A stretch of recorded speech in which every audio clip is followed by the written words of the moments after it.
T20 ప్రపంచ cup గెలిచినాక కొంతమంది సీనియర్ ప్లేయర్ల పరిస్థితి చాలా దారుణంగా అయింది. అందులో ముఖ్యంగా మన రవీంద్ర జడేజా. రవీంద్ర జడేజా టీ20 ప్రపంచ కప్ గెలిచిన ఆటగాళ్ళ సభ్యుల్లో మనోడొకడు.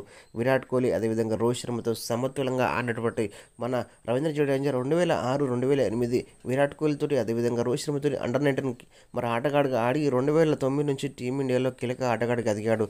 మరి ఆల్రౌండర్ కోటల్లో బౌలింగ్లో, బ్యాటింగ్లో, ఫీల్డింగ్లో అదరగొట్టే రవీంద్ర జడేజా ఆ స్థాయి బ్యాటింగ్లో మాత్రం తను రాణించలేదని చెప్తున్నారు ఫ్యాన్స్.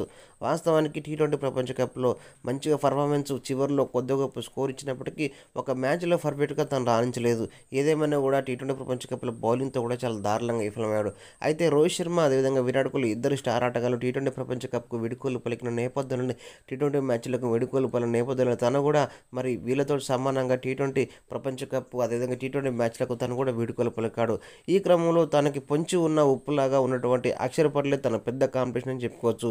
రీసెంట్గా మరి ఛాంపియన్ ట్రోఫీ దృష్టిలో ఉంచుకొని సీనియర్ ఆటగాళ్ళను సెలెక్ట్ చేసినప్పటికీ ఇటు రవీంద్ర జడేజా మాత్రం సెలెక్ట్ చేయలేదు. అయితే చాలామంది సోషల్ మీడియాలో జడ్డు కెరీర్ కథమేనా, అయితే వాస్తవానికి గంభీరే కారణమా అని అంటున్నారు. వాస్తవానికి గంభీర్తో కూడా అన్నటువంటి మన రవీంద్ర జడేజా మరి ఎందుకు తను సెలెక్ట్ కాలేదు అని చెప్పి ఒక్కసారిగా విమర్శలు అవుతున్నాయి. అయితే మరి ఛాంపియన్ ట్రోఫీ ఉన్న నేపథ్యంలోనే టీమిండియా కేవలం 6 వన్డేలు మాత్రమే ఆడనుంది. ఈ క్రమంలో రోహిత్ శర్మను అదేవిధంగా విరాట్ కోహ్లీ సమానంగా సినటువంటి రవీంద్ర జడేజా కూడా సెలెక్ట్ చేస్తే బాగుండని చెప్తున్నారు. అయితే వాస్తవానికి రవీంద్ర జడేజా ఫామ్లో లేనప్పటికీ మరి ఫామ్లో ఉన్నటువంటి ఆటగాడు మన అక్షర్ పటేల్.